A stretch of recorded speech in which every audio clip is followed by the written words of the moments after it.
Morning. Good morning. Good morning.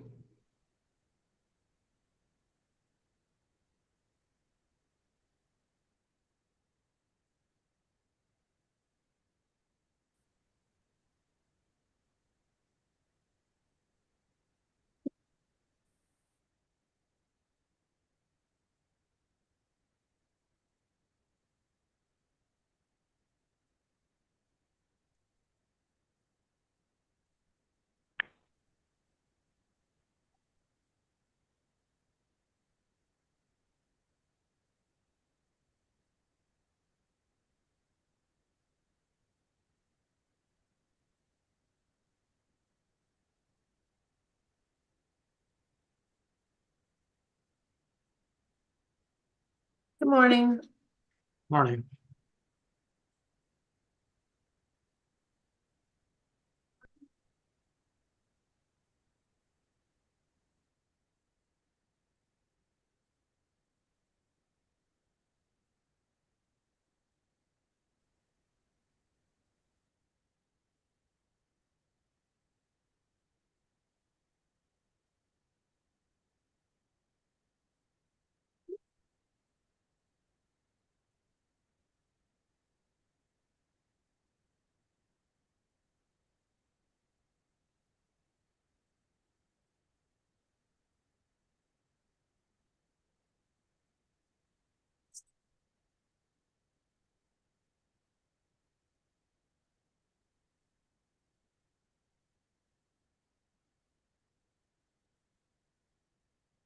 Good morning, everybody. Sorry, I'm running a little bit late. Dr.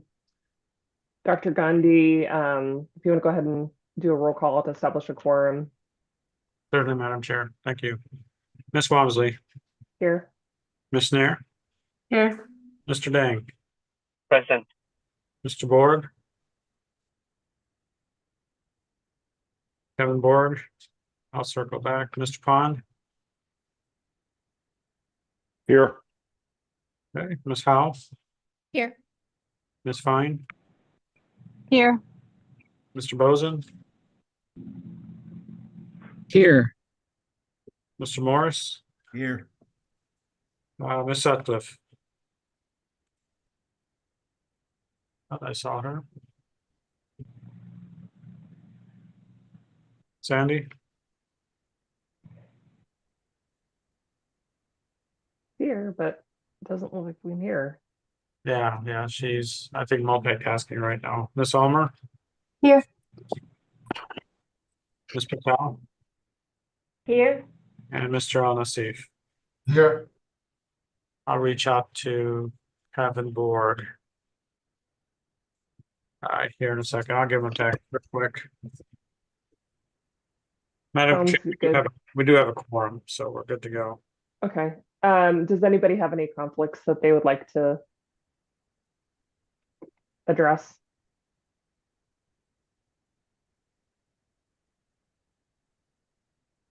Okay, hearing none. Dr. Grundy, where do you want to start? We've got 3 items for discussion today. The technician delegated responsibilities, which I think Mr. Al Nassif asked to add to the discussion, specifically related to technicians potentially taking declinations if delegated by the pharmacist. The canister automation discussion is something that I asked to be added from the last meeting. And then obviously we have the USP chapters, which are going to take a lot more time. I know that we invited Mr. Borg as a subject matter expert, so hopefully he'll be able to join. So Dr. Grundy, where do you want to start? I think the first 2 will be lesser discussion Yeah. items. Yep, absolutely. I think that's where we start. There is some confusion out there with our rules about delegated tasks. And obviously, we itemized what can't be done by a technician or delegated by to a technician. But then that leaves the question about what can they really do, because we didn't list out what they can do. So there are some questions out there regarding that. So if we can maybe open up that discussion. I'm not sure if a substantive policy is needed at this point, or do we just post a guidance document saying these are tasks that technicians can be delegated? but not limited to, or something of that nature. So I'll open it up. So I know the question was specifically opened up around taking declines for counseling. Is there anything in the counseling rules? I was going to pull those up. I think it says that a declination has to be documented by a pharmacist. So if we think that that is something that can be delegated, I think we would need to look at making some modification to the counseling rules. I would agree with that, Madam Chair.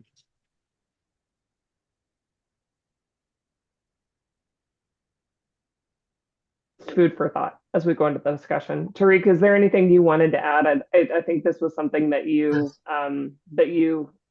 flagged for the group. Yeah, absolutely. Like, as far as I know, R423-402, that patient should convey to a pharmacist if they refuse to accept cancellation. So I would see, the way I look at it, that if a patient's in rush or he knows about medications, he already spoke with a health professional, and I don't see a reason why technician cannot accept the decline. And I leave it for other members if they have any concern about that. But I really like to change the verbiage in our rules to allow technician to accept the clinician. I definitely agree. There's no question that counseling is like of utmost importance, but holding people's prescriptions hostage for them to wait around to tell the pharmacist that they don't want a counsel doesn't make sense. Yep. I agree with that. And I think probably functionally at the counter, the documentation is probably already happening electronically anyway. Like the pharmacist probably isn't like writing that down themselves all the time because they probably capture it on the credit card pad or whatever that is. Correct. There's written materials that are given out with the prescriptions. So I think that that's allowed in delivery. So I don't see why that wouldn't suffice in a community setting as well. So a Correct. couple of quick thoughts. I'm in agreement here, but you hear a lot where the technician will ask, do you want to talk to the pharmacist? And when the patient says no, is that the declination? Because that's not necessarily an offer to counsel, it's the talk, but I want to make sure we're all in the same place. You are right, Mr. Morris. I mean, I believe it depends on the verbiage technician use. They ask the patient, do you want to talk to pharmacist? Maybe patient not aware of, do you need a counsel or do you need to talk about your medications? So, but most of the time that's a question and patients say no, right? And the technician say, okay, and then they ask pharmacists. So by our rule, they have to call pharmacists to come to the counter and hear no from patients directly. So the ask from me is if this is necessary to do so. I mean, like if a pharmacy provide me monograph, medications information, and phone number when patient can call to ask questions when needed. And I believe most of our software or pharmacy software, they allow to put hard stop if a pharmacist has a concern and need to talk to a patient. So as long this technology exists and pharmacists can put a hard stop for transaction, so I believe allowing technician to accept declination is a good step. So the standard will be, and I just want to make sure we're all clear, that the tech will ask, do you want to talk to the pharmacist? Most of the patients will say no. And because the written material is attached, or the pharmacist could have put a hard stop in, that'll be fine. That's what I'm thinking, yes. I think so. And are you talking about specifically the verbiage or just the offer? Because I think if you use the word counsel, there's a connotation at times that, no, I don't need a counsel, but I do have a question or something. So Are you talking about the verbiage or just that there is an offer? I think it's both, but I just went, because I think the standard will become very quickly, and that's okay. I just want to make sure we're there. Here's the written materials attached. The pharmacist can put a hard stop if they want, but otherwise the tech will ask, do you want to talk to the pharmacist? And most will say no, and the tech will record that. Are the systems today, do they have the capability of putting a hard stop on a prescription? From my experience, I would say majority of them, yes. And I know some community pharmacy, they put like notes in the back, say like pharmacists need to talk to patient. Yeah, So- I don't know if that's a hard stop, right? That's just a note. From speaking from my company's perspective, yes, we have the ability to do a hard stop. That has to be cleared by a pharmacist. I think people are innovative, they work with what they can. I've seen them put like laminated cards on it or something, just different ways if the software doesn't allow it.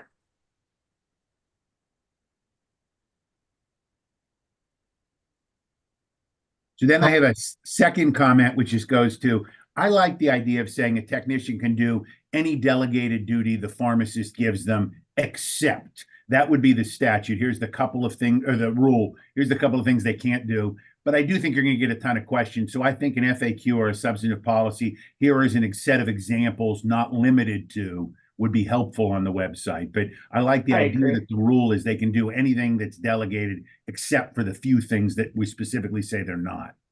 Which I think is what our current rules are, that already adopted. So I think those are good. I just think that it's maybe unclear to those of us that aren't in these meetings what we really mean. So I think an FAQ could be helpful. Yeah, this is Kevin. I think we should also have a set of rules that specify what kind of roles that the technician can do in the hospital setting as well. Because right now the That could the be law in, book that is could be pretty, in the FAQs too. Yeah. Yeah. It could be spelled out as well, Kevin. Yeah. What specifically did you want to be included, Kevin? Well, in the hospital setting, I think now with the technology advancement compared to 20 years ago, I am comfortable having the technician checking the fill list before another tech load those medications into Omnicell or Pyxis. Because everything is all barcode. All the drugs now have barcodes, so they can tech, but there has to be two different techs though. So tech A pull, tech B will check, and tech A can load the medications into Omnicell or Pyxis. I think we've talked about tech check tech in the past. Yeah. Yeah, but I think that tech check tech, that is kind of vague. It doesn't spell out. And Isn't the technology assisted product verification language cover that? If it's barcode enabled? But now we changed that. I don't It's- think we did change it. It's still in the rules, but we did kind of repeal it until the rules go through. Because it's all encompassed in what they can't do, when we felt that final product verification was not a clinical decision, so struck And that. we took it So- out for, sorry. No, sorry, Kim. Sorry for the interjection. There are two in the hospital setting. I am comfortable having Tech A check the Tech B's polling for Omnicell or Pyxis, but I am not comfortable having a technician checks another technician's IV admixture or IV compounding. That part, I still feel we should have the pharmacist perform the final check, because let's say if a technician compound a TPN order or compound a drug that has multiple ingredients, and the mathematical calculation is very important. Yeah, Kevin, And I I don't have- think we were ever talking about the complex things. I think it was just restocking, whether it's an Omnicell or an OR. Right, tray. right. Yes, Yeah. true. That's why I want to make sure that the whole committee understand that I'm comfortable with having one technician checking another technician's medication poll for Pyxis or Omnicell loading. and that should be it.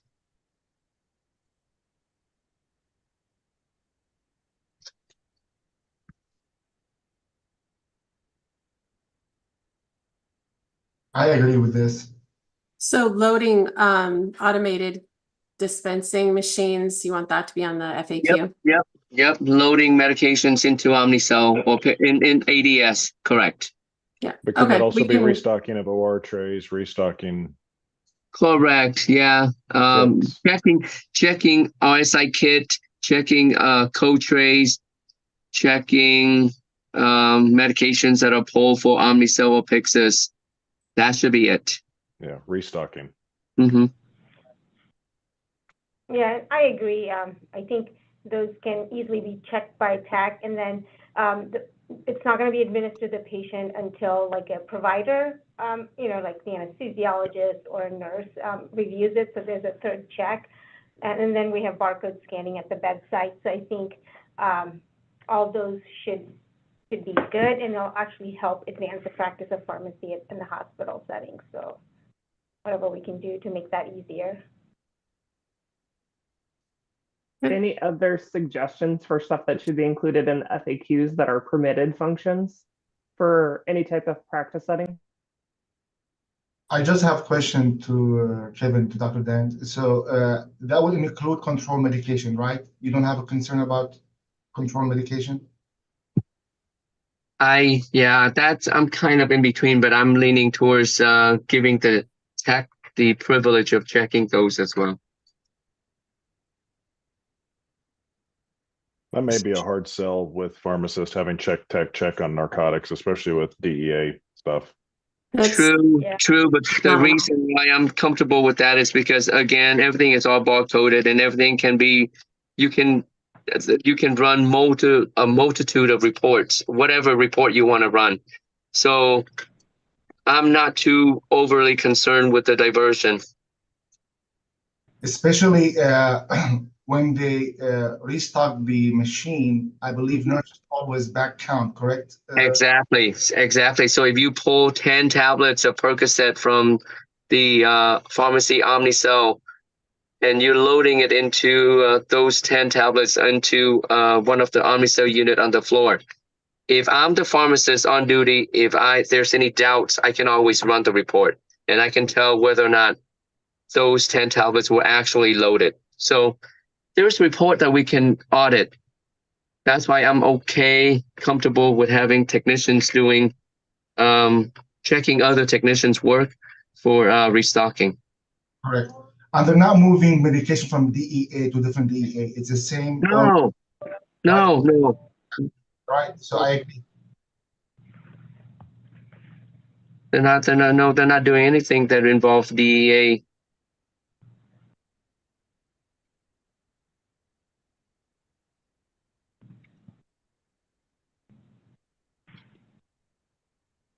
so I was curious what people thought about allowing the pharmacist to be outside of the pharmacy on a break and technicians being able to sell things that were already checked and approved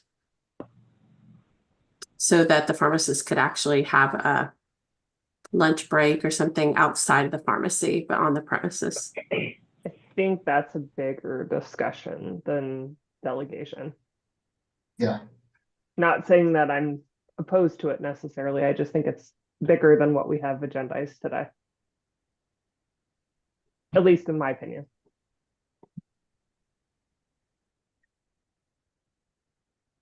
So do we want to tackle what we want to include in the FAQ first? Yeah, maybe. Tie that up and then address this potential counseling topic, or people can put some thought into it and we can bring back. I want to make sure we're respectful to Mr. Al-Nassif's time, since this is something that he was very passionate about. So, Madam Chair, if we can break it down into community hospital. So I have right now, let me just share my screen so it's easier for us all to discuss this.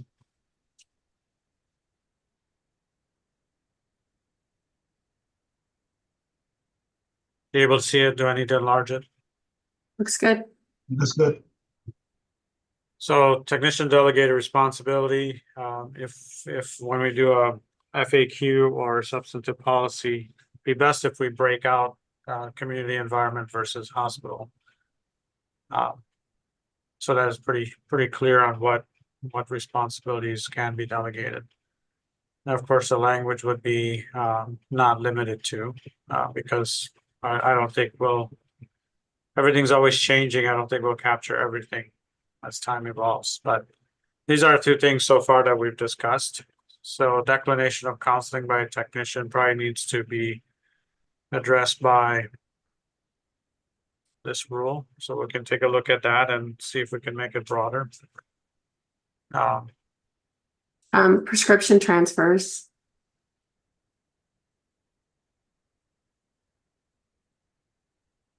Clarification, taking clarifications, new prescriptions, excluding controls.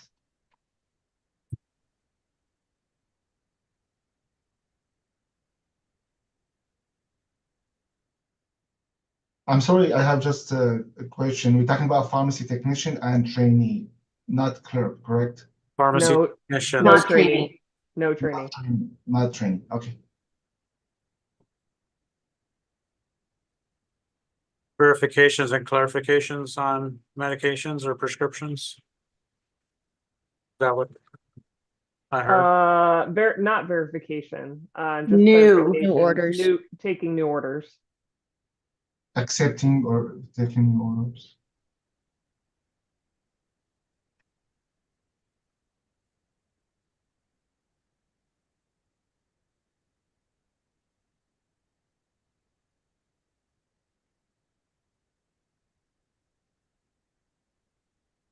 Final product verification with or without technology.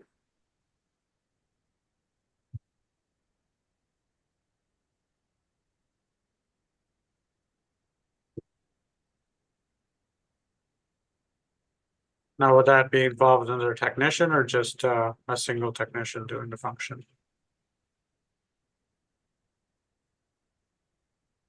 I think either.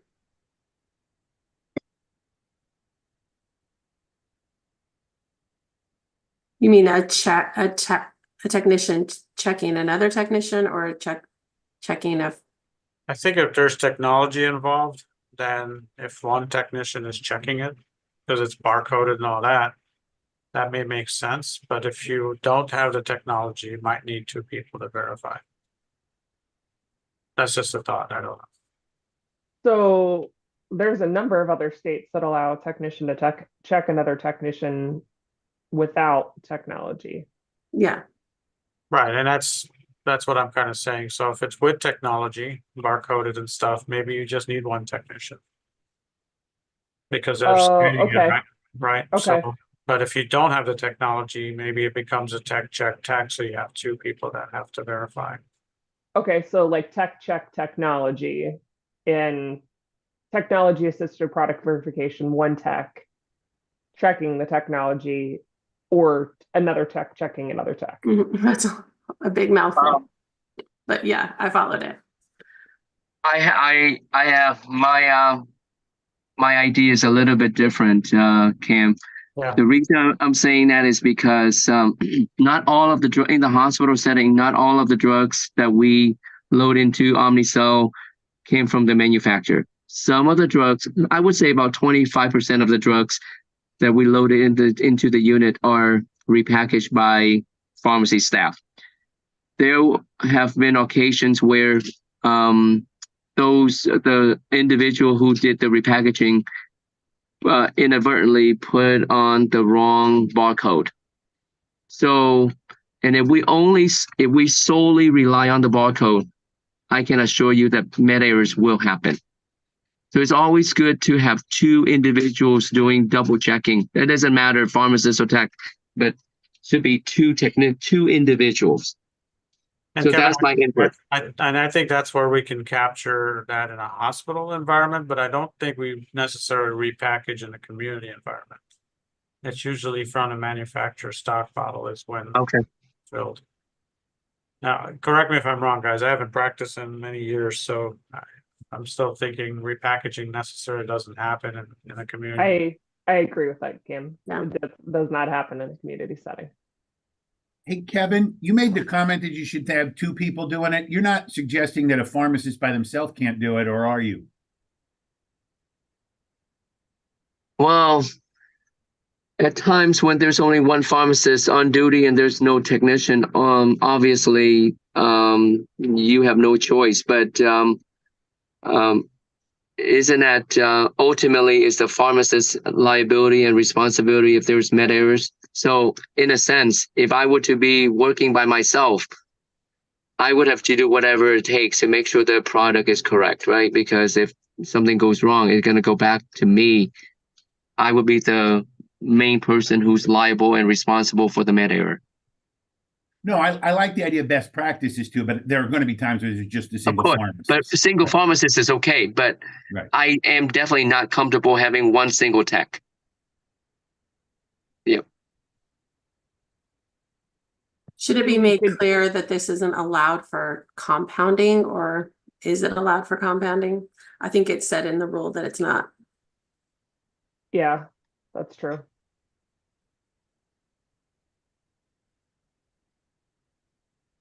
I know we were talking what can be done, but what cannot should a little bit be brought into the picture as well.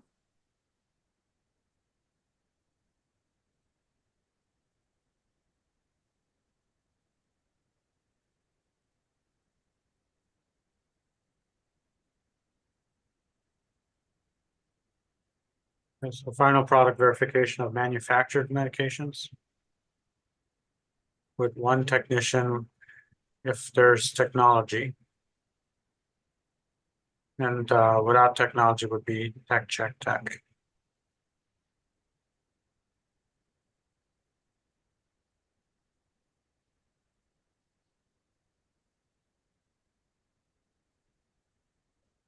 Should Anything we, else?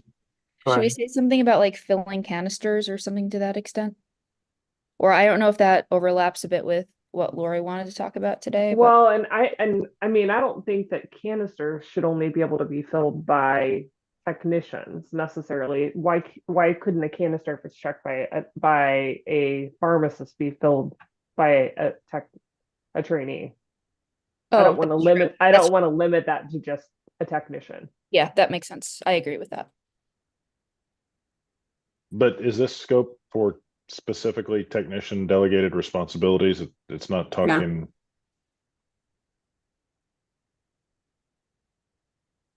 I think we could get into some confusion if we start listing out everything here, and then people would think that trainees can't do it. I mean, I agree with with this, because I don't know if the technology can differentiate between trainee and a technician. I'm not aware of that software will make any difference between, like, the credential the given is the same, right? Like between for both for trainee and pharmacy tech, certified pharmacy tech. No, a trainee can be someone who's 18. They don't even have to have a, Yeah, but I'm talking about the technology. I mean, when you go to software and technology, I'm not sure if there is a way for technology to say, okay, I will stop the pharmacy technician from doing this. I'm talking about like number one, declination. I'm thinking about it, accept decline. I wonder if the software can like give permission to a technician, not to a technician trainee.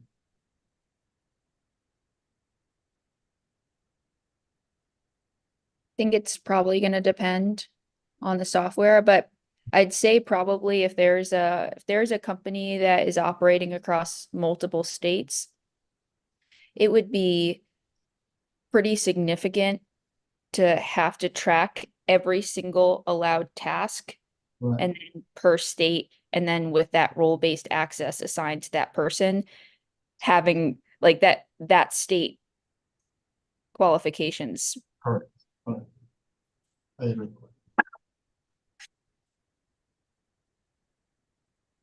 My thought is for all the tech trainees, can we just leave it up to the pharmacist's discretion? Because if I were to work with a tech trainee, I mean, although that person is new to the field, I should be able to use my judgment to see if that person could carry out the functionality that I want that person to do. So I think it would be best to leave it up for the pharmacist to decide. I think we're getting into a different realm right now, because I think today, right now, technician delegated responsibility is strictly for a technician that's nationally certified. We haven't given the delegatory task to technician trainees in our rules package yet. Agree.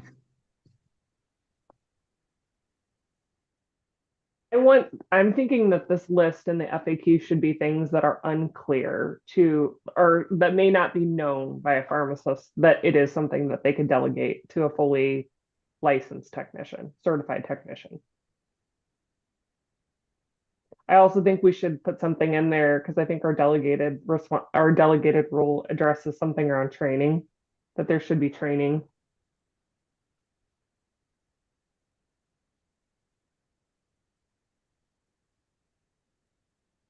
But we can do that wordsmithing later too, Cam. I mean, just throwing it out there. So we would like almost kind of consider this. I don't know if I would classify them this way, but like in terms of how the states vary, like these are technically more advanced technician tasks than general filling type work. Is that how you would kind of think about it? Yeah, it says that the training should be task specific and evidence of training must exist in the pharmacy. So, I mean, businesses can do as they wish, but I would look at this more of someone that you're taking the time to train to do this at a higher level. That makes sense.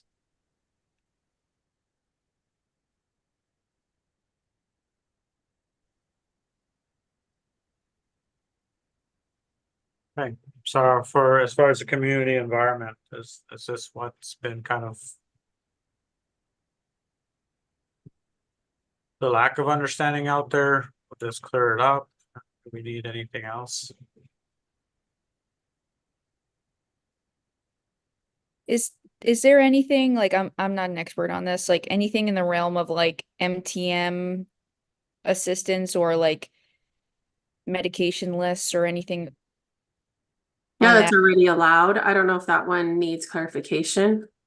Nothing changed on that. Able to do anything that's outside of the realm of council. So sometimes they set up appointments, do vitals, check for possible DURs to let the pharmacist to Verify the med list. Yeah, just let them know ahead of time. Yeah, reconcile the med list to get it prepared for the pharmacist. All right. Cam, do we need to include updating refills on this list? Oh, that's a good thing. Good point. Taking refill requests. Well, what I was actually referring to is the doctor, and they call it the doctor's office. You can add a refill to this. Yeah. I believe that already exists, right? The current rules allow them to take refills. I'm thinking it does, Roger, already, because No, I just was looking at the list. If we can accept new prescription orders, it just seemed like it fit within there. But if we're comfortable, it's already allowed, that's fine. I don't think it hurts to put it on the frequently asked questions. I get that question a lot. Can the technician take refill approvals? And the question about medication reconciliation and patient allergies, updating patient allergies. People just don't know if that's okay. Is that a clinical function or not?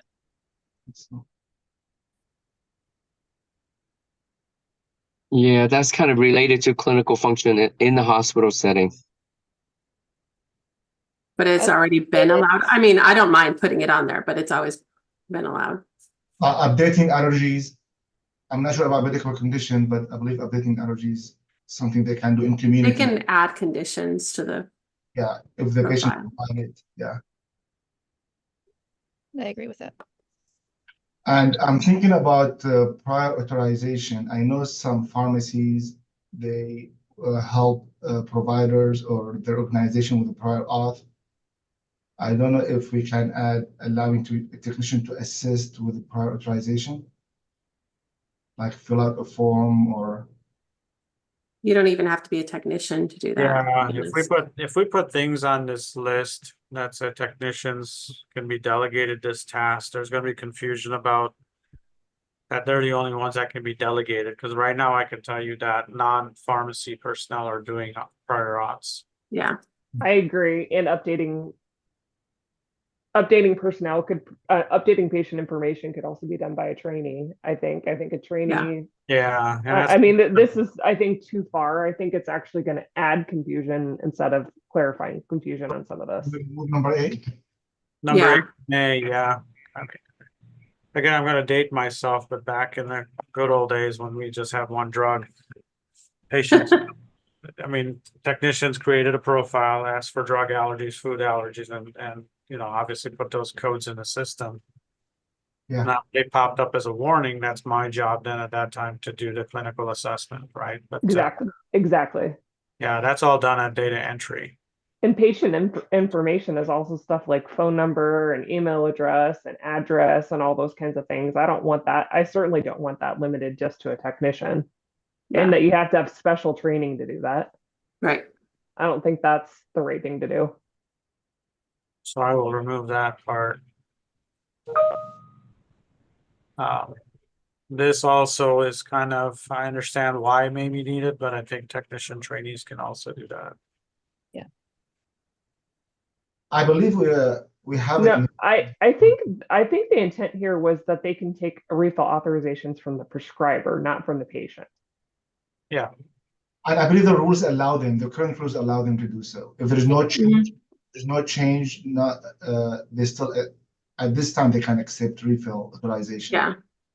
Yes.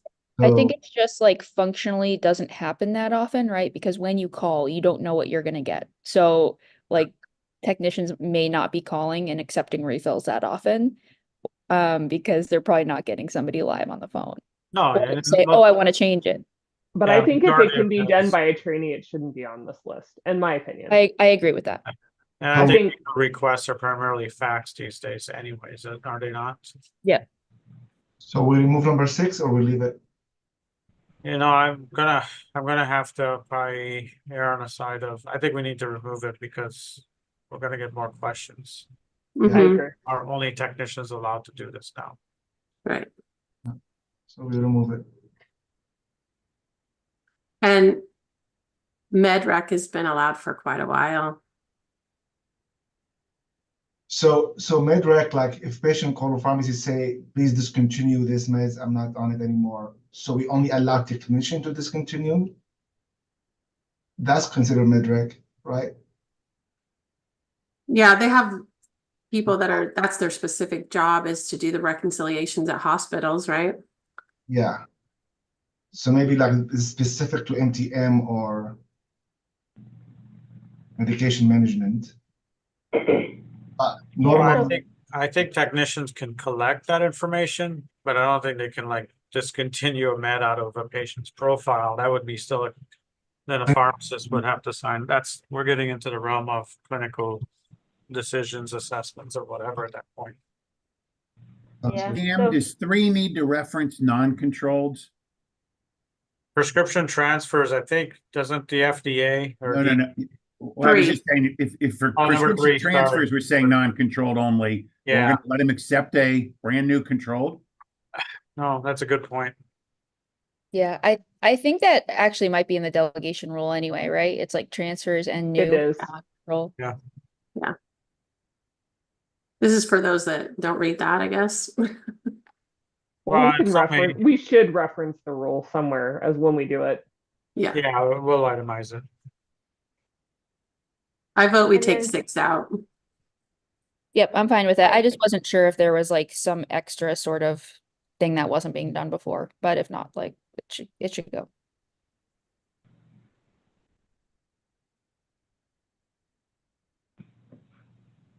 I'm not sure we need 5 either, to be honest. You know, I still get questions on that today, but technician trainees can't do that function, only technicians can. And it is in a rule. I can go either way, I guess, but We would need to Is it a change that. I mean, delegated responsibility or is it just in rule that it's allowed? Because I feel like we're it's trying to clarify. it's what can we- delegated. delegated in rule. I mean, if they've done the training, I'm not entirely convinced that it can't be done by a trainee.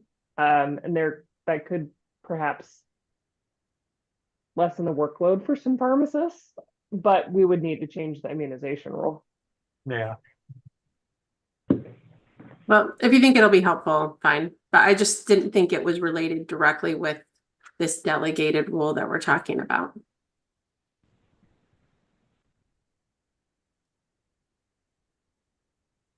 Yeah, I think everything we're talking about here came from different sections of the rules, so. I know we have it in one section, what can be delegated, but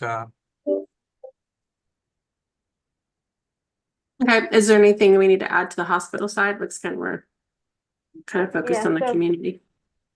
For the hospital, can we clarify number 1? I'm thinking, so that it's clear right now, it's not, so just saying restocking, automated dispensing machines, kits, trays, and then pursuant to scanning technology, that's right. And then the last one, so the way I'm reading it is, it's, you know, there's scanning available, barcoding, and then if none of those are to check, can we clarify maybe tech, instead of having 2 technicians, to just make sure.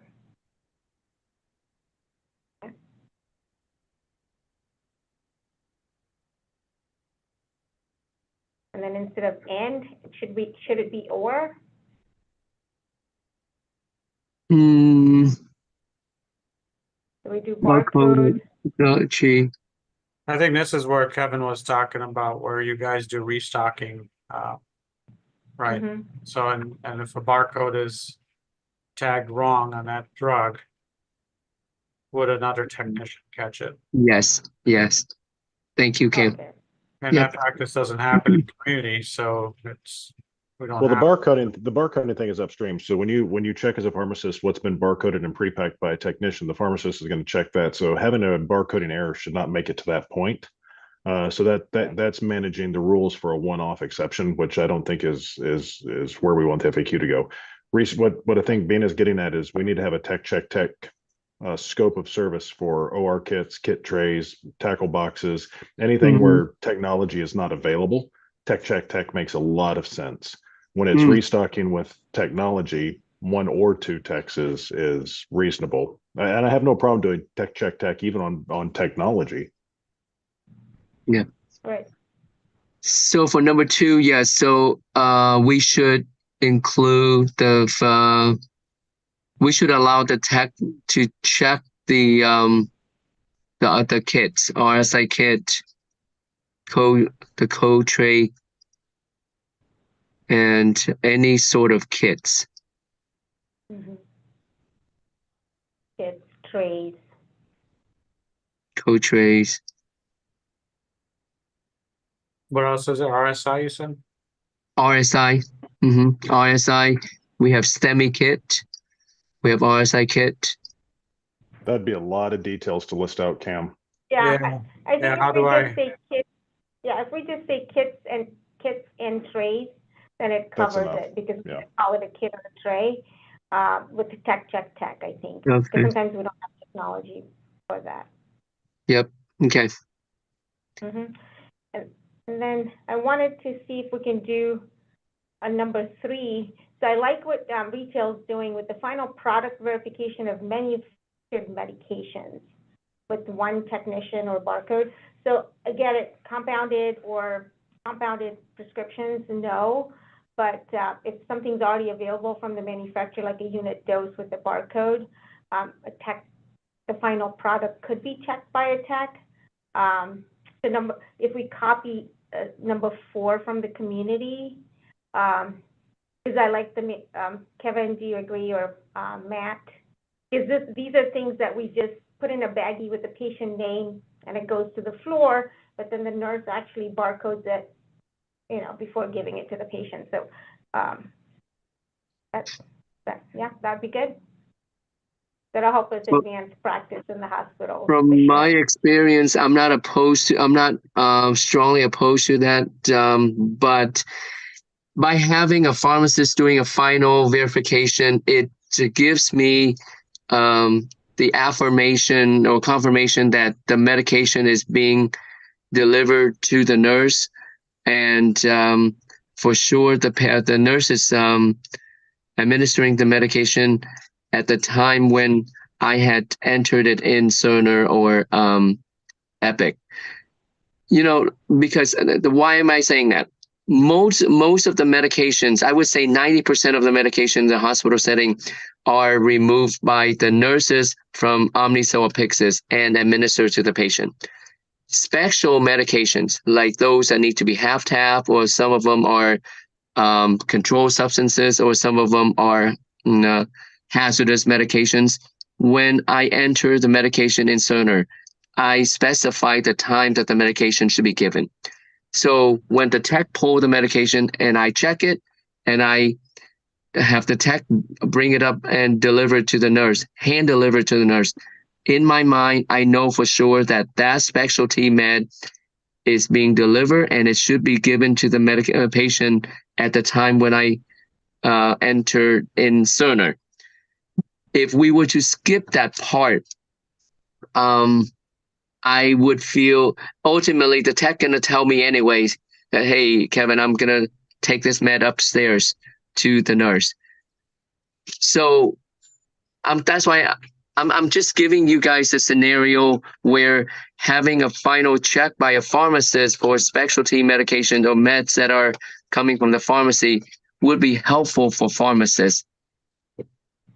But a lot of Yeah. times So that's not this- even handed to the nurse. A lot of times that's just put in the med tray of the patient for their patient room. It's non-specific. So that absolves any type of confidence that the pharmacist would have in handing it directly to the nurse. It's the same concept as using technology, that this is coming in a manufactured pre-made syringe or a pre-made thing that can be delivered directly into the patient med bin. And Kevin, it sounds like you have wonderful technology at your hospital. Not all hospitals are as technologically advanced as you are. So again, if it comes from a manufacturer, it comes from a manufacturer, there's no pharmacist involvement in that. Mm-hmm. And it's similar to the nurse removing it from the automated machine, right? But we can't put 100% of the meds in the automated dispensing machines because of the space limitations. So there are certain low use medications that come from the main pharmacy, and that's what I'm trying to say. But Kevin, to your point, I get it. You want the specialty med given at a specific time. That doesn't address. This is just final product verification. The pharmacist can intervene at any point in time, and if a particular hospital doesn't want to abide by this, they don't have to. They can have a pharmacist check it. That would be, options. But we need certain hospitals to be able to do this, where it's larger hospitals with advanced technicians that are able to do this. I think we need to do that so we can advance pharmacy practice in the hospitals. So again, open for discussion from the rest of the team, but I don't, yeah. What I think we have to be careful is there's already a rule that's written. We're not writing the rule. We're just clarifying what can be delegated. We're not redoing what's already been done. Yeah, just another point of clarification. If the drugs directly came from the manufacturer, then I would say more than 90% of the chance that that medication is already being loaded in Omnicell or Pyxis. Most of the time, we reserve the hazardous meds or high-risk medications in the pharmacy. So when it has to be delivered or delivered to the nurses, it should always have a second, a thorough final verification by a pharmacist before that medication gets brought up to the floor, to the hand delivered to the nurse. Just a point of clarification, I don't know if this is helpful or not for both sections, but would commercially available or commercially packaged be a better terminology versus manufactured? I'm not sure, like, if it's like kind of leaning into like a 503A situation. I like that. I like that. Good. Commercially, yeah. That would get rid of the repackaging situation. Yep. That seems to be causing some concern. Good call on it. Thank you.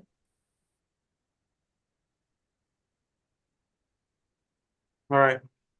Did we beat that dead horse enough, guys? I think so. Cam, if you can work with to put something together, I assume maybe we'll review it as a board, perhaps at the next meeting, Yeah, a more formalized version of the document. absolutely. If anybody else thinks of anything that should be included, send Dr. Gandhi an email directly, and don't obviously include the whole committee, but just Dr. Gandhi if you have any other ideas. Let's circle back to the compound, the consultation.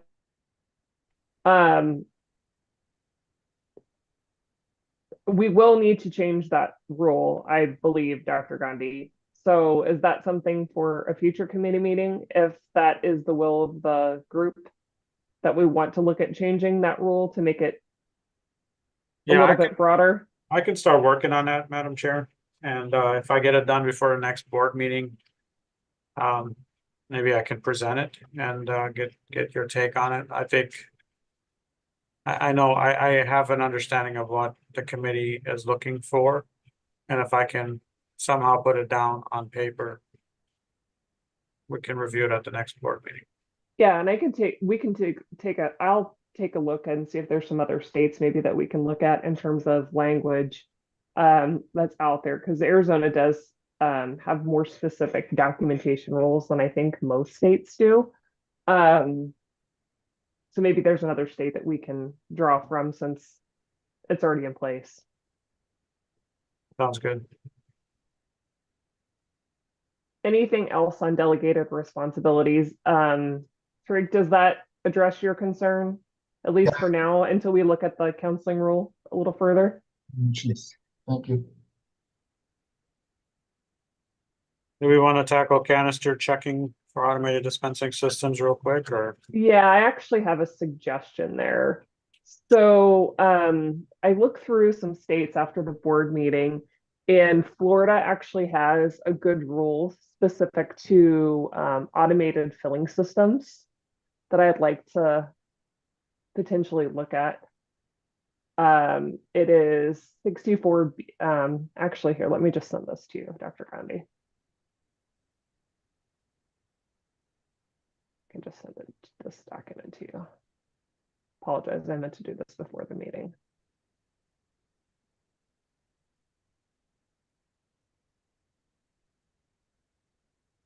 If it's helpful, I do agree that like Florida is kind of known as almost a leader in having really strong language around this, and a lot of states model off of Florida's.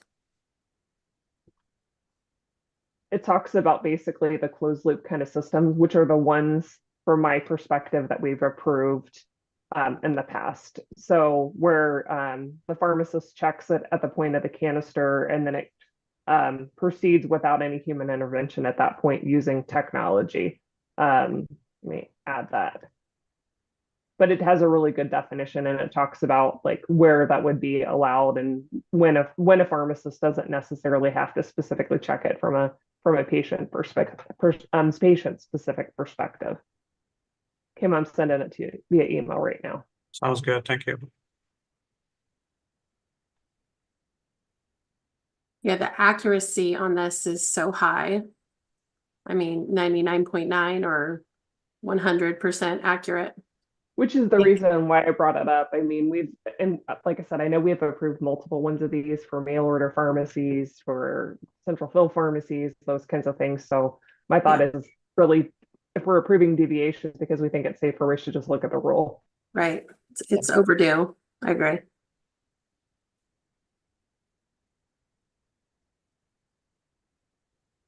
And I think a lot of these deviations have been on file for a long time.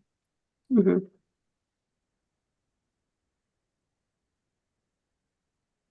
Yeah, but Roger, can you think of how long the one for Express Scripts has been around? It's a long time.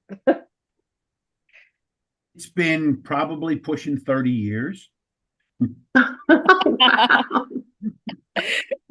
When I said overdue, I understated that.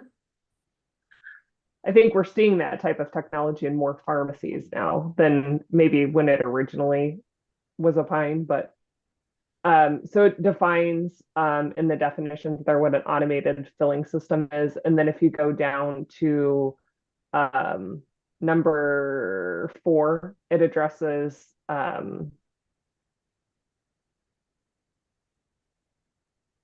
and 5 address kind of where the automatic fill process. Nah, stop it. Like, yeah.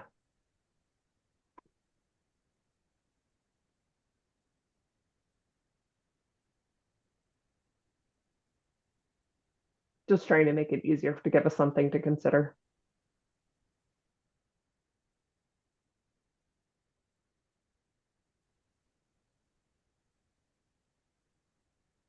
So Lori, while we're looking at this, can I ask a broad question on this one?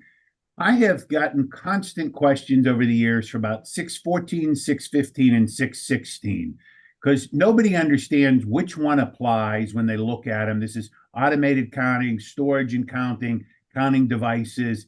Is there some way to combine these, make these easier to understand? Because everybody ends up reading all three and they get confused as to which one applies. It's a really good point, Roger, because like there's this type of automation that exists within a facility, right? That is very specific and closed loop type system. There's types of environments like in hospitals and long-term cares that get dispensed to a nurse. And then there's dispensing devices that occur in pharmacies. And it's really confusing as to which applies.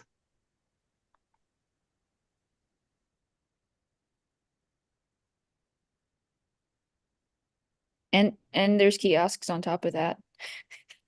If we want to get coffee. Also true, except for those are licensed as a separate type That's of. true. That's true. Because I feel like they were all added separately at different times to clarify some of this.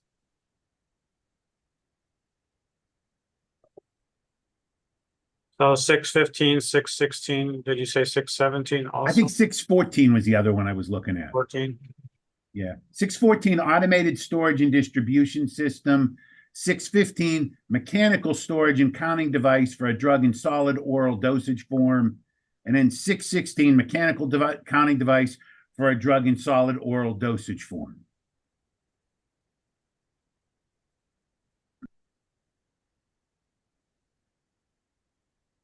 I just wonder if there's some way to combine them, make them easier. People are looking at one thing to understand what's going on.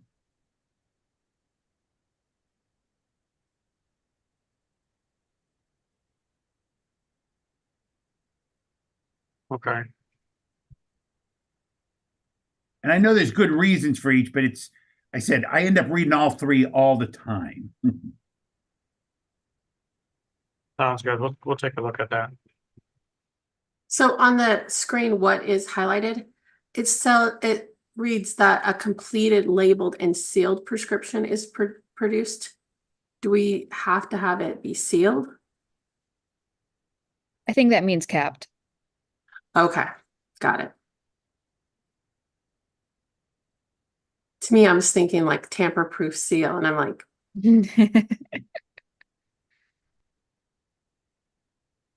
There actually was a pharmacy that put a tamper-proof seal on it, and they were then able to Dennis. use it for returns. yeah, right? That was Dennis's. Yep. Humana invention. Yeah. did that, right, for the purposes of being able to use the donation program, I think, right? Donation. Yep. Yeah, yep.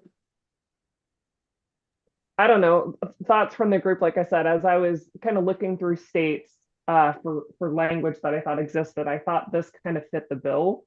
I don't know, open to I mean, additional feedback. For clarity, I would want sealed to maybe be changed. I don't know what other word, if capped would be appropriate. Closed. Yeah. Closure, whatever.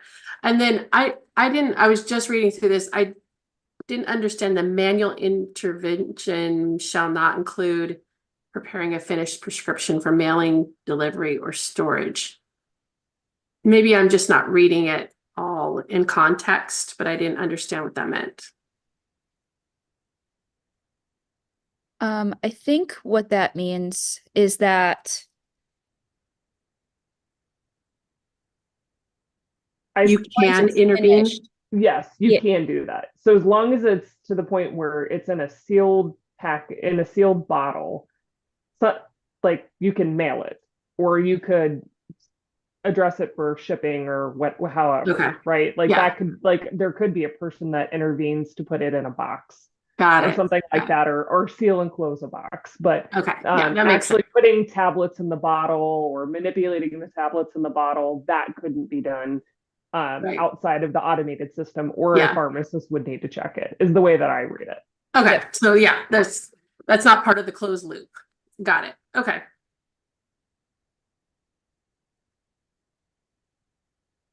So somehow take 4 and 5 out of the Florida rule section and incorporate it into. And try to merge 14, 614, 615, and 616. Is that my understanding?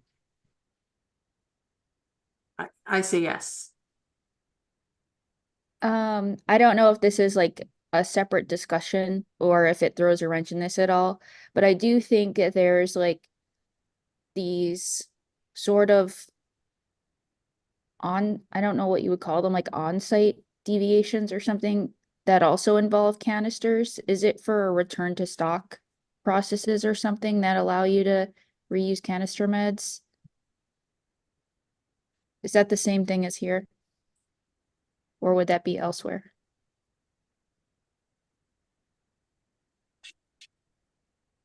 It's like an inspector can improve like your canister process to be able to return them to stock.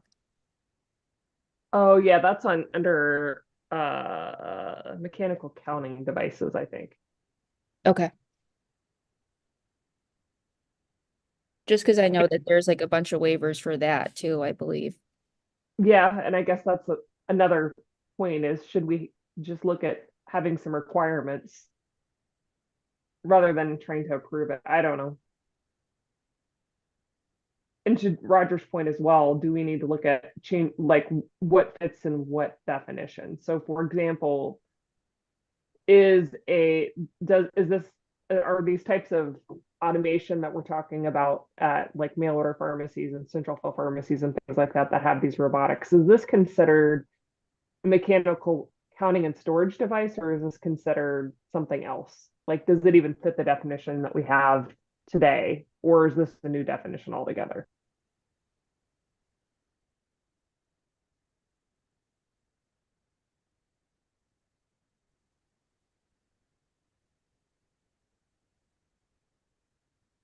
It's more like an automated closed loop system or something. There is a definition at the top of this rule.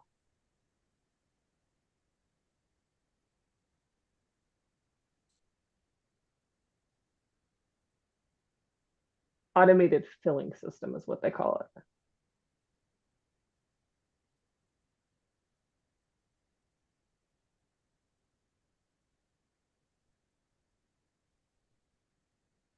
And I don't know that we need a different type of name, but I do think we need to look at all those other rules. And let's see. Can they all fit under automated filling system? This just be they seem like they might be able to fit all under this definition.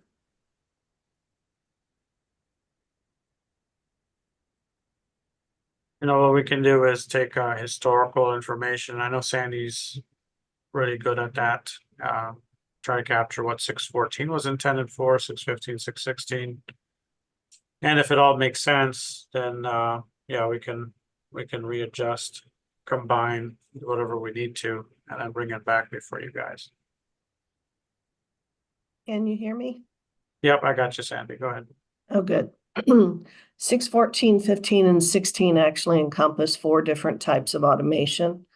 614 has the automated storage and distribution systems, the ones that are the filled meds that are filled by a pharmacy, but have automation outside the pharmacy so a patient could pick it up, for instance, if the pharmacy is closed. 614 also encompasses the systems within hospitals, the Pyxis and Omnicell type of systems. 615s are your Uyamas, your Paradas, your large canister type of systems, and it does encompass what the mail orders and central fill pharmacies are doing as well. 616 are your smaller pieces of automation that don't store the drug, like your icons, your countertop, Kirby Lester's, those types of systems.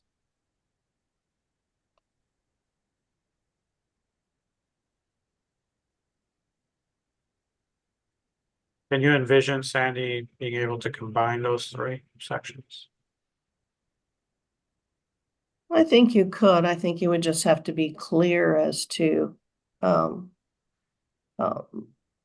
redefining some of those so it's clear as to which automation component you're looking at.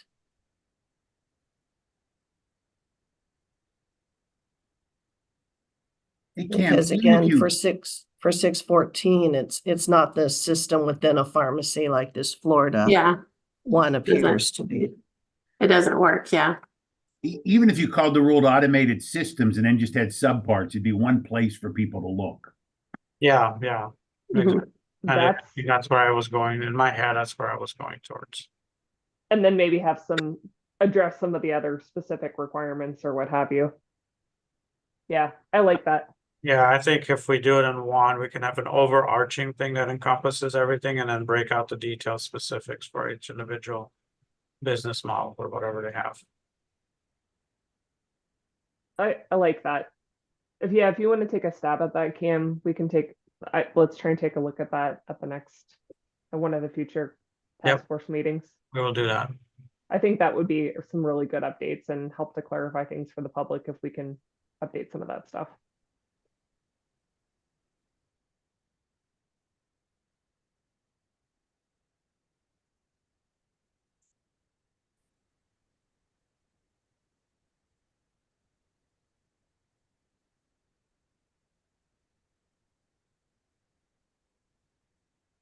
Anything else on automated filling systems or canisters?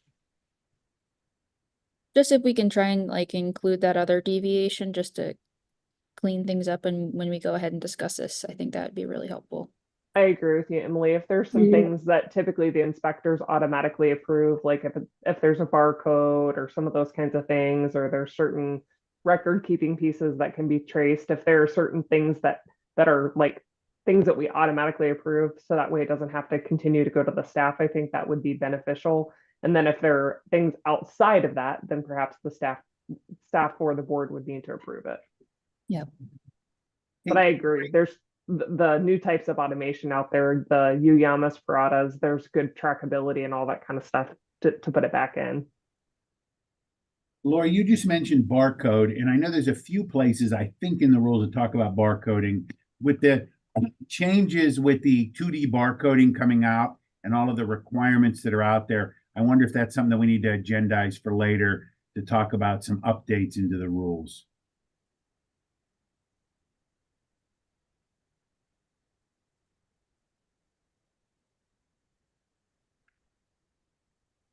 Yeah, probably a good point, Roger.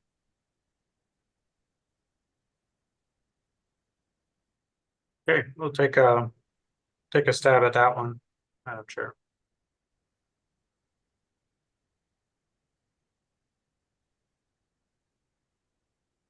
I think the last thing on our list, Madam Chair, is the USP chapters.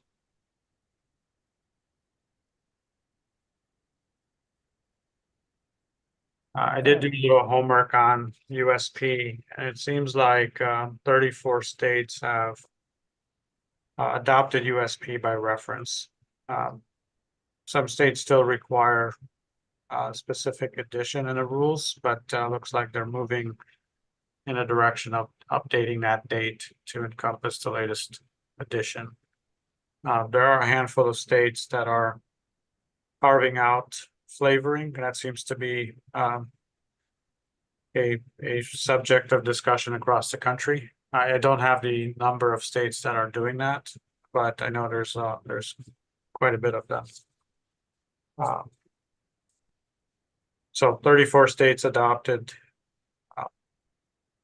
the latest, and then about 16 states or so are still unknown to me. Those are the ones that are probably discussing flavoring and other situations. Dr. Gundy, I know that Mr. Borg joined late. Do we want to have him just do a quick introduction since he's a guest to the task force today? Absolutely. Mr. Borg, can you hear us? Hey guys, yeah, I'm Kevin Borg, pharmacist in charge, owner of Potter's House Apothecary, as well as Prescott Compounding Pharmacy. I've had Potter's House PCAB accredited pretty much since we opened in 2009. So happy to be on this task force and help out where I can. Thank you. Appreciate your expertise here for the group. And just for the record, Madam Chair, it looks like everybody is in attendance for this meeting. Terrific. So Cam, what's your recommendation? These are our current rules. So are we looking at what we want to modify here? In essence, yeah. Obviously, we have our own carve out specific to Arizona's needs at one point, and I'm not exactly sure when these rules were written, but things have changed considerably since. So yeah, start from scratch from the beginning on this rule section.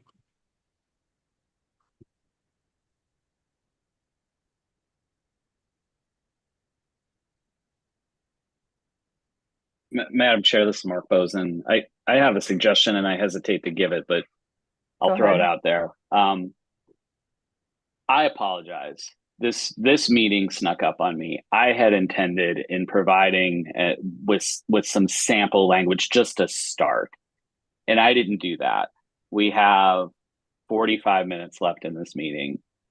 I wonder if, and I know you don't want to delay this too long, but I wonder if we push this to the next meeting and we have some language that people can look at before the next meeting, because I think it's going to be a much. It's not just changing some words here and there. I think it's going from start to finish, incorporating some of the new USP guidance, and keeping what's important from the old, clarifying some things. I think it's a fairly robust redo of this section, because this section is really old.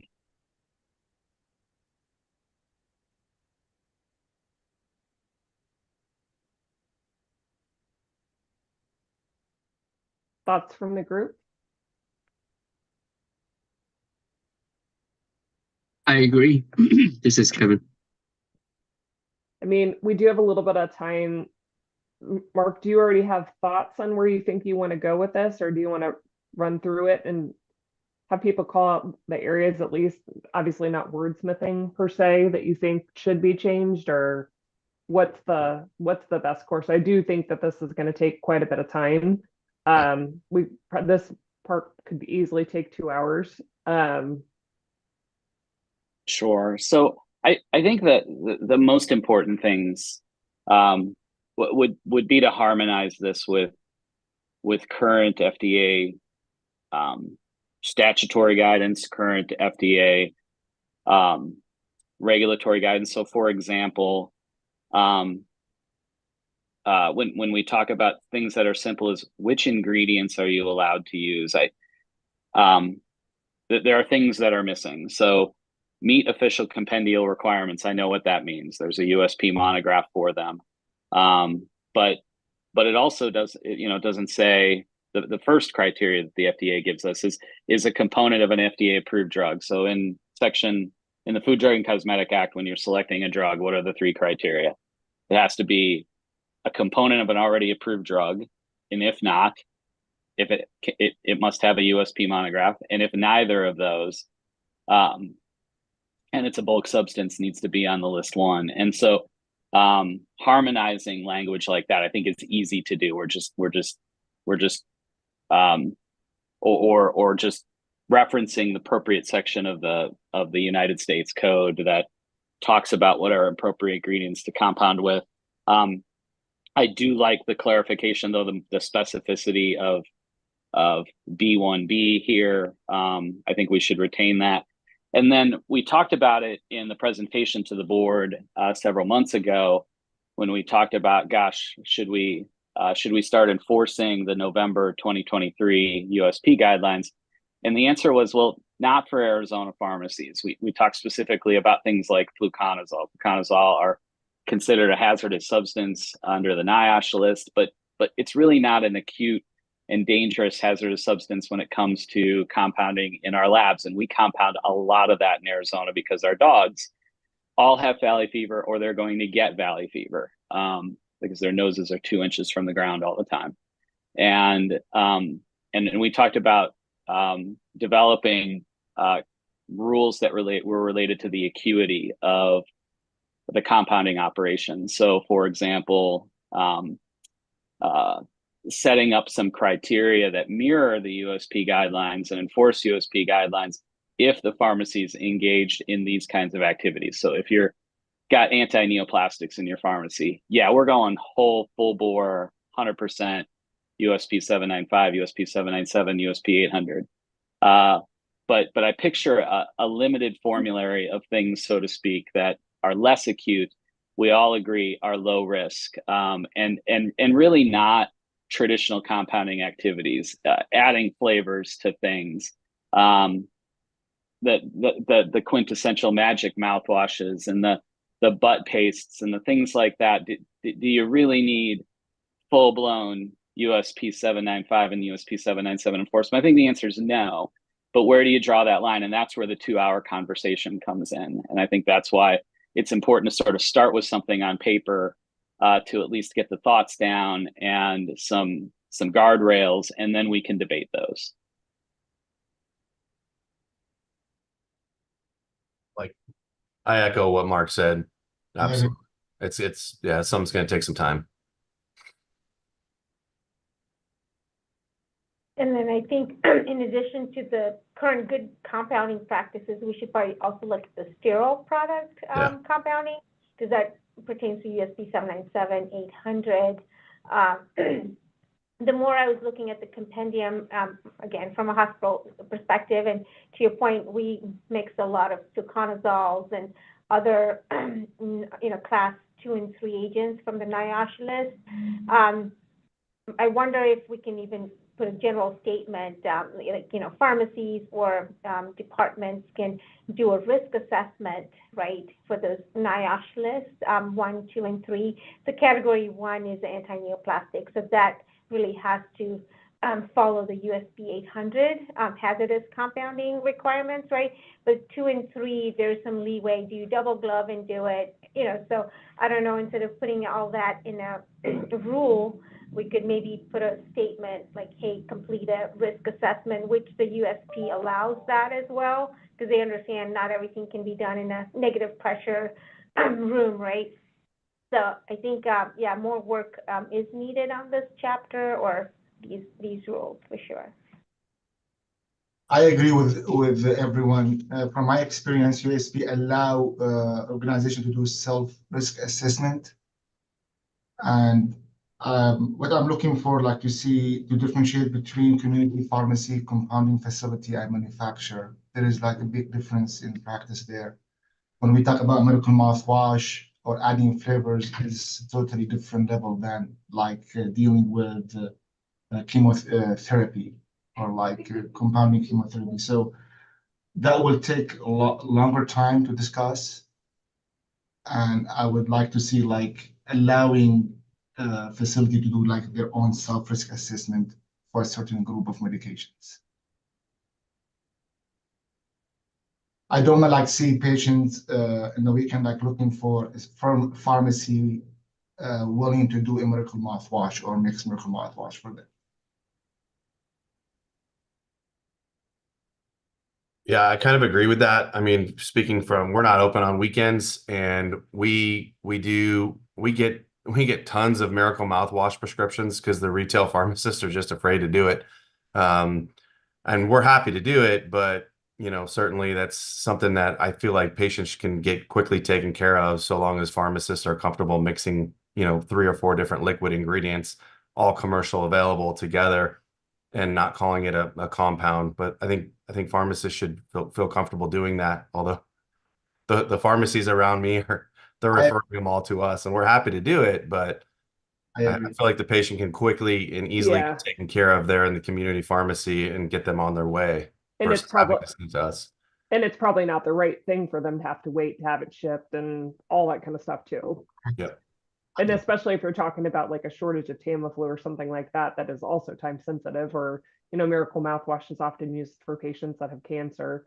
A couple days delay could create issues in either case. Correct. And I know like some providers or practitioners, they prescribe those ingredients like separately and tell patients to mix them at home. So what's the difference we allow? It's better to have licensed pharmacists experience to do the mixing in the pharmacy.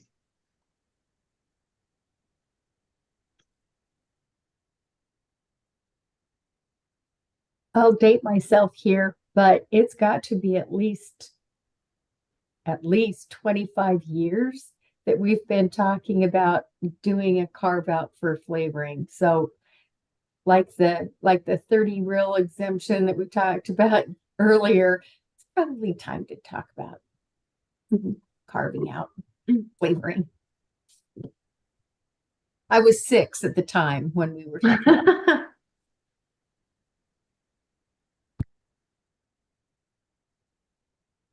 All right, so it looks like the pulse is, let's hold off. Mark, you're gonna do some homework on this or get me some language. I will, yeah, I'll spend some serious time. I'll get it to you, Cam, I'm gonna turn around by next week, because if I give myself too much time, I'm not gonna do it. I'll get it to you by next week, Tuesday, and then you can distribute to the group, and the group can spend some time on it before the next scheduled call so they can be super prepared for the discussion. If I'm getting that language from Mark, is then when I'll reach out to you guys to see what your availability is. Wanna Hey, schedule. Mark, I thought a few board meetings ago when we tabled the USP vote, I thought you did a really great job, especially speaking to the beyond use date aspect, not only on sterile but the non-sterile side. So I don't know if you want to refer to those notes, but I thought you brought a lot of great information that was valid in that presentation to the board. Well, thank you. I will. Yeah, I've got some of this written down in my research that I did for that presentation. And so, yeah, I'll bring that into the rule writing, and I'll try to put some comments in there too. This is what this is trying to say, so that folks can go, oh, you totally missed it, Bozen. It doesn't say that. And maybe you can help me on when we get together as a group.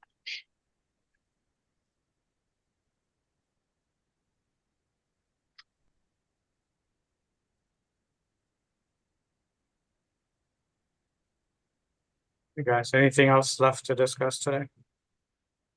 Any other, I guess, ideas for future meetings? I know this is kind of an evolving process, but I think a lot of good ideas continue to come up. If you guys, I'm trying to kind of keep mental notes myself as we're discussing deviations in front of the board, if there are things that we need to look at trying to modify in rules, but if there are other ideas that you have, don't necessarily limit it to now, but if you guys have additional thoughts or ideas, certainly open to additional areas that you think we should look at. I think that ideally we want to try and get to everything, but if there's something that you hear in a meeting that kind of jogs your memory and says, hey, we should probably go back and revisit this, certainly want to keep those ideas fresh as we continue to move along with the process. Yeah, I like to, in the future, there is no urgency there. Discuss like couple items. First, like our rules require community pharmacy to have a log for like signature log for pharmacist who's working that day.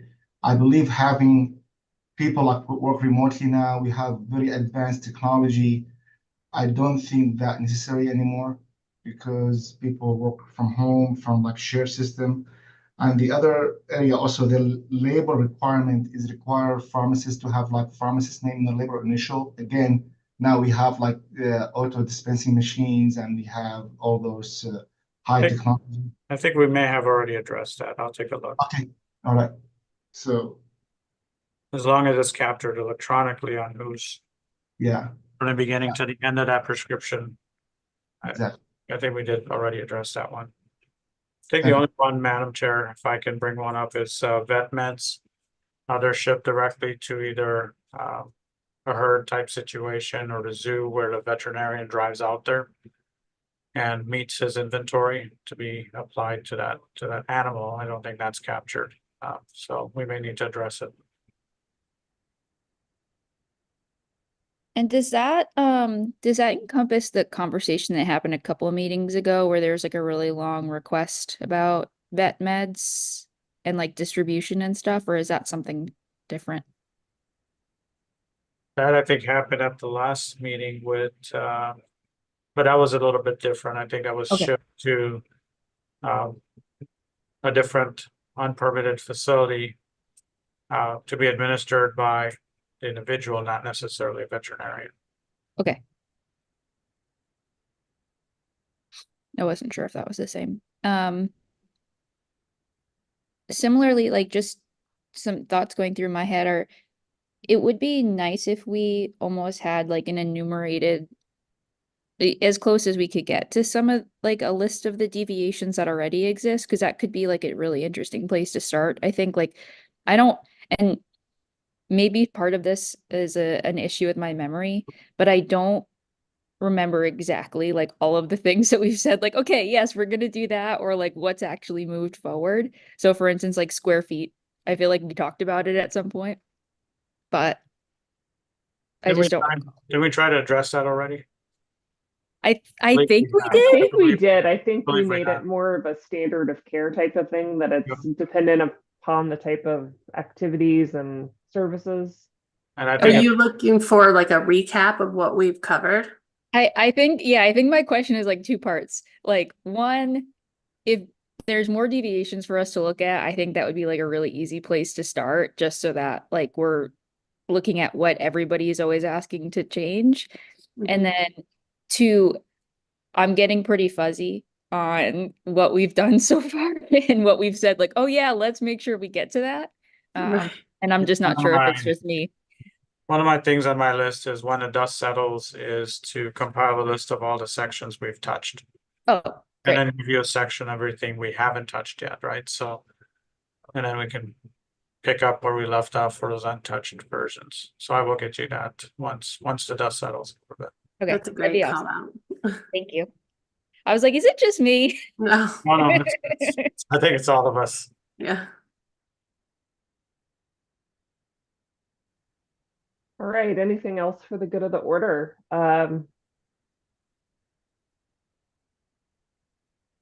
Hearing none, we can adjourn. Thanks everybody for your time and the good discussion today. Look forward to the next meeting.